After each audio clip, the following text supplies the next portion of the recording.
E aí, ruralinos, tudo beleza? Bom dia, boa tarde ou boa noite para você que está estudando. E agora, vamos falar sobre recorrências. Já falamos sobre sequências na aula anterior, agora vamos falar sobre recorrências, sequências recorrentes. Bom, uma sequência é definida recursivamente se for dada por uma regra que permite calcular um termo qualquer por meio de um ou mais anteriores. Então, uma recorrência é uma sequência definida recursivamente. Tá? Você calcula um termo a n através de um ou mais termos anteriores. Essa sequência, assim, é dita recorrência. Uma recorrência linear, se os coeficientes dos AI não são funções de AI, são apenas funções de n ou constantes. Ou seja, os termos que multiplicam os AIs não são funções de AI.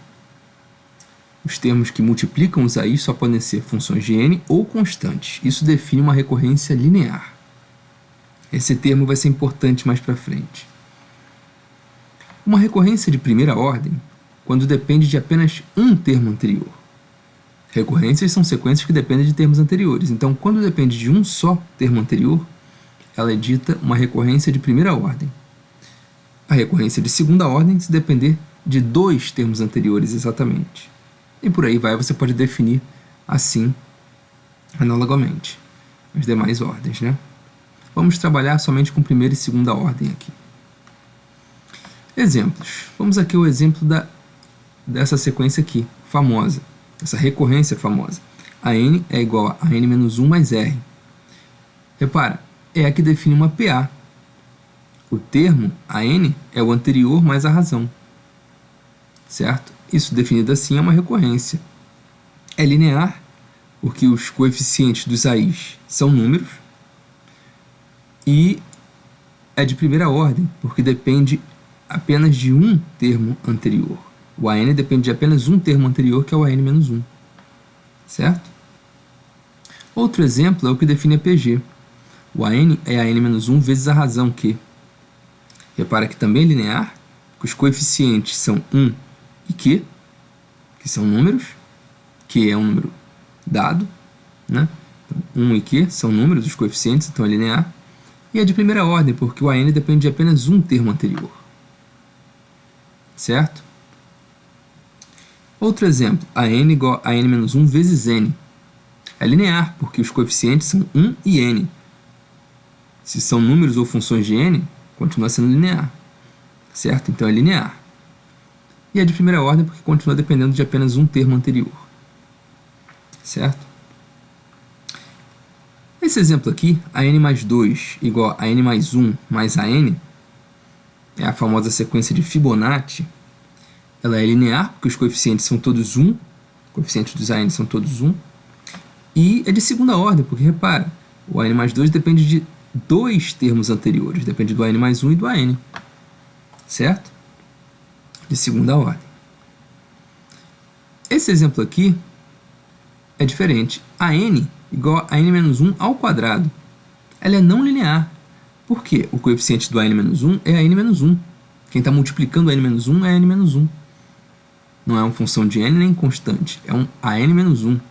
E isso faz com que essa recorrência seja não linear. E é de primeira ordem, repara. O an só depende de um termo anterior, que é o an-1. Certo? Essa sequência aqui, a n mais 2 é igual a n mais 1 vezes a n. É não linear. Por exemplo, o coeficiente do n mais 1 é a n. Certo? Então, ela é não linear. E é de segunda ordem, porque o n mais 2 depende de dois termos anteriores, do n mais 1 e do an. Então, é de segunda ordem. Certo? Resolver uma recorrência significa encontrar uma fórmula fechada para n, que não dependa mais de termos anteriores. Certo? Pode depender de n, de números, mas que não dependa de termos anteriores. Isso é encontrar uma fórmula fechada, resolver uma recorrência. Certo? Vamos olhar alguns exemplos de recorrências lineares de primeira ordem. E vamos ver como elas são resolvidas. Olha, aqui eu tenho uma sequência, uma recorrência, xn mais 1 igual a n vezes xn, com x1 igual a 1. Repara, se eu tenho uma recorrência de ordem n, eu tenho que dar os n termos anteriores para poder encontrar o seguinte. Eu defino a recorrência dando os termos anteriores. Nesse caso, a recorrência, repare, é de primeira ordem, eu só dependo de um termo anterior. E é até linear, né? Então, eu preciso do primeiro termo para eu definir os demais.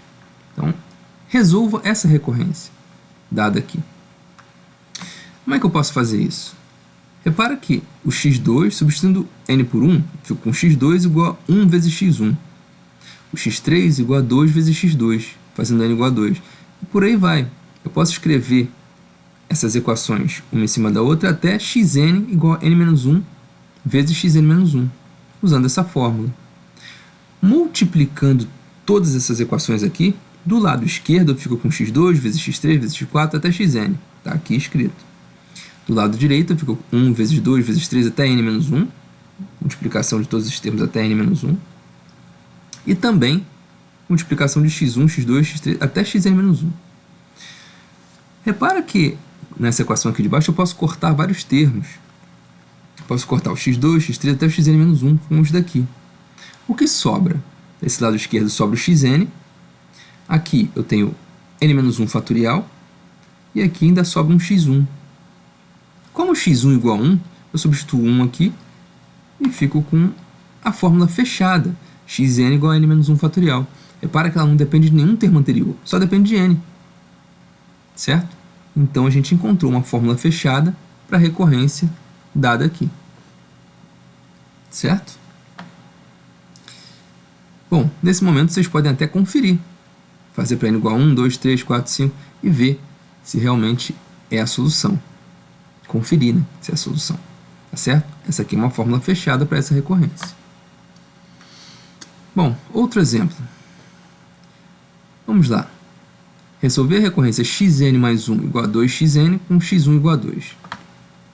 Fazendo a mesma coisa, substituindo n igual a 1, n igual a 2, n igual a 3, eu vou ficar com x2 igual a 2 vezes x1, x3 igual a 2 vezes x2, e por aí vai, até xn igual a 2 vezes xn-1. Multiplicando tudo, eu vou ficar com essa multiplicação toda até xn, igual a 2 elevado a n menos 1, tá aqui, e x1 multiplicado até xn-1. Vou cortar vários termos, vou ficar com xn igual a 2 elevado a n menos 1 vezes x1. Só que o x1 é igual a 2.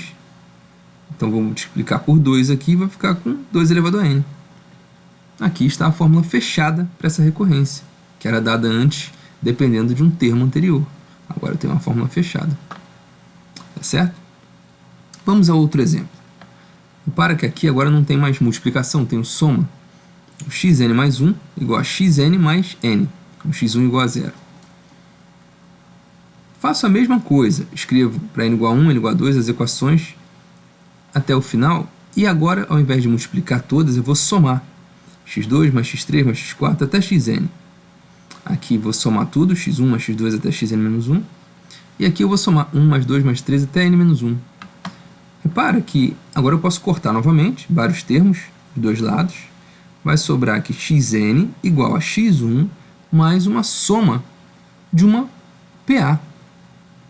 Certo? O primeiro termo é 1, o último é n-1, tenho n-1 termos, dividido por 2, eu estou usando aqui a fórmula da soma da PA. E consigo reduzir a n vezes n-1 sobre 2. Como x1 igual a 0, eu nem escrevo x1 aqui embaixo, já que ele é 0.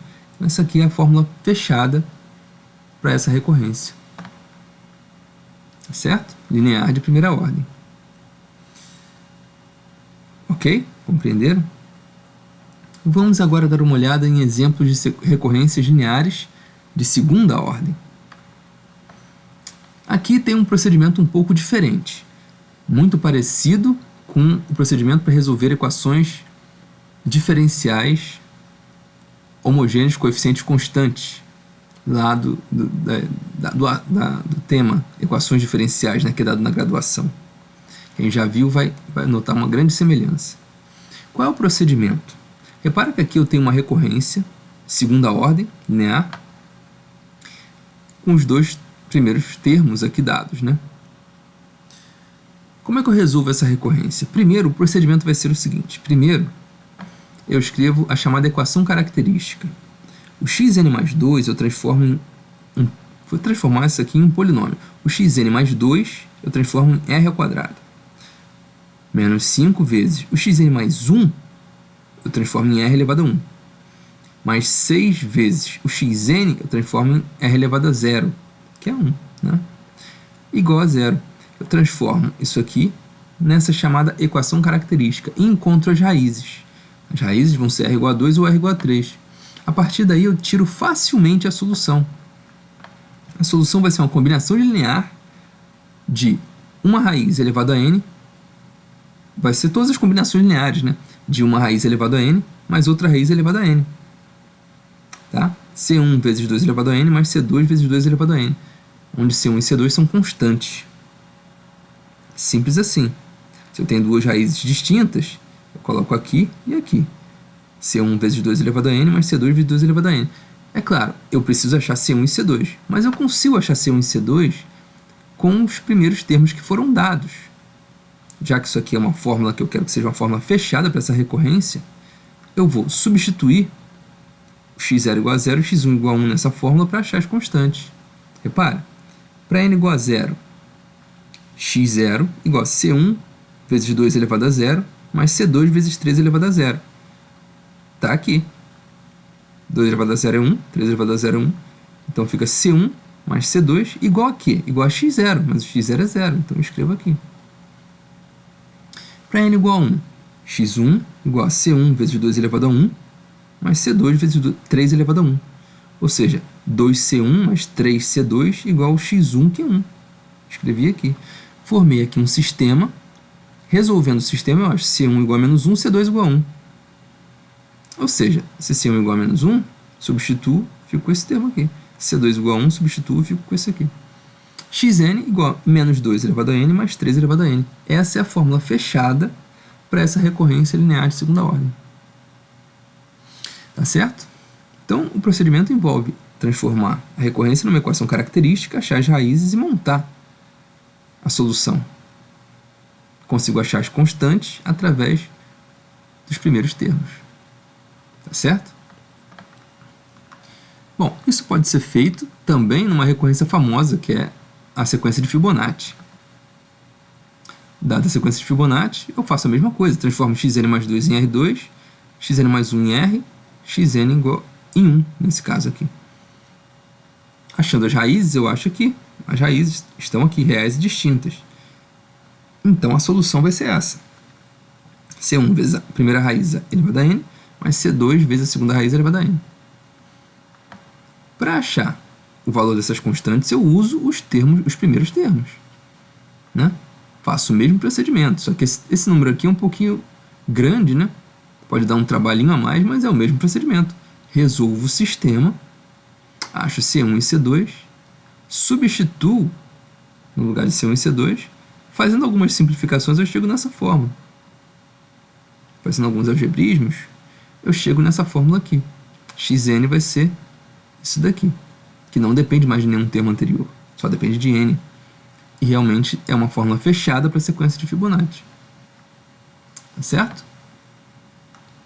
Bom, continuando, vamos ver um detalhe a mais que pode acontecer. Repara, vou realizar o mesmo procedimento para essa recorrência aqui. Xn mais 2 eu transformo em r ao quadrado. Xn mais 1 transformo em r, xn transformo em 1. Fico com R2 menos 4R mais 4.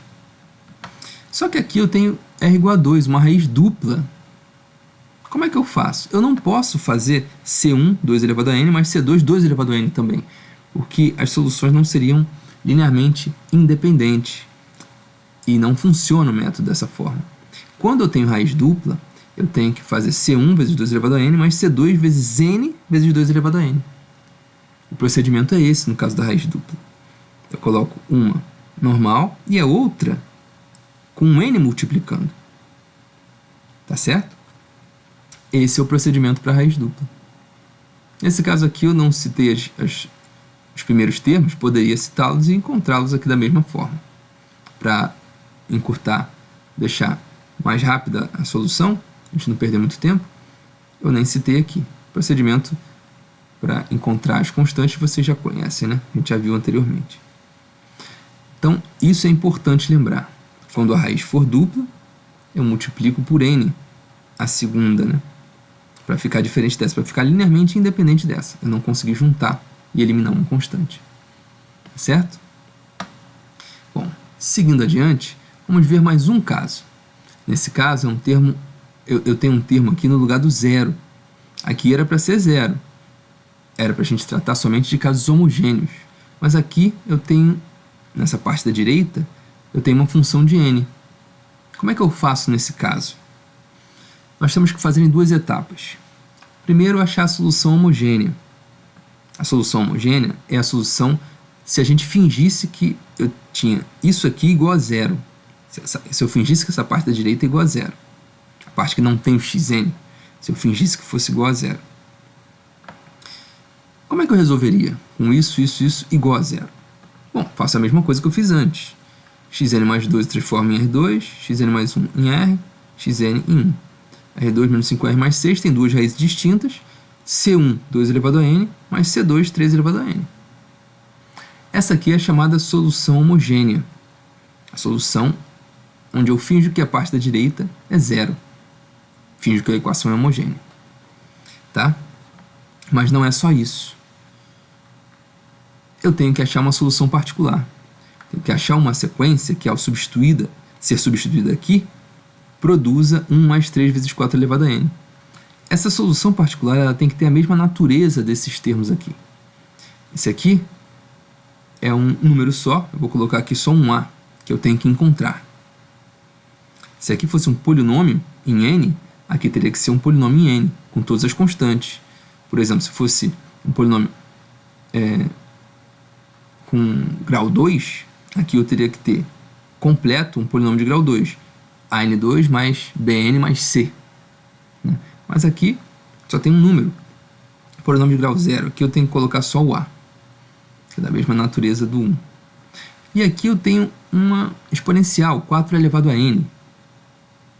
Então aqui eu tenho que colocar um termo dessa natureza aqui, mesmo tipo que esse, b vezes 4 elevado a n. Então vamos substituir aqui e fazer com que seja igual a isso. E achar a e b. Essa é a solução particular, eu tenho que achar a e b. Substituindo na recorrência, eu tenho o quê? Substituindo aqui no xn mais 2, significa transformar isso aqui, o n em n mais 2, né? A mais b vezes 4 elevado a n mais 2, substituindo aqui eu vou obter isso, menos 5 vezes xn mais 1, eu fico com a mais b vezes 4 elevado a n mais 1, mais 6 vezes xn, ficou com a mais b vezes 4 elevado a n. Isso tem que ser igual a 1 mais 3 vezes 4 elevado a n. Tem que forçar isso para encontrar a e b, que façam com que isso satisfaça a recorrência. Bom, depois de fazer as contas e juntar tudo adequadamente, eu fico com o termo que aparece sozinho, a menos 5a mais 6a, e o termo que aparece multiplicando 4 elevado a n, 16b menos 5 vezes 4b mais 6b. Isso tem que ser igual a 1 mais 3 vezes 4 elevado a n, ou seja, esse termo aqui tem que ser igual a 1, e esse termo que está multiplicando 4 elevado a n tem que ser igual a 3. Fazendo as contas, eu acho a igual a meio e b igual a 3 meios. Dessa forma, a solução particular é meio mais 3 meios vezes 4 elevado a n. Certo? A solução geral do problema é a soma da homogênea com a particular. A homogênea que eu achei na primeira etapa e a particular que eu achei na segunda etapa. Essa é a solução geral. Se eu tivesse termos aqui, dois primeiros termos, eu conseguiria achar as constantes, substituindo aqui, nessa solução geral, e resolvendo o sistema. Tá certo? Esses são os procedimentos, alguns dos procedimentos para resolver recorrências, para achar uma fórmula fechada para recorrências. Tá certo? Vamos ficar por aqui um momento. Um abraço e até a próxima.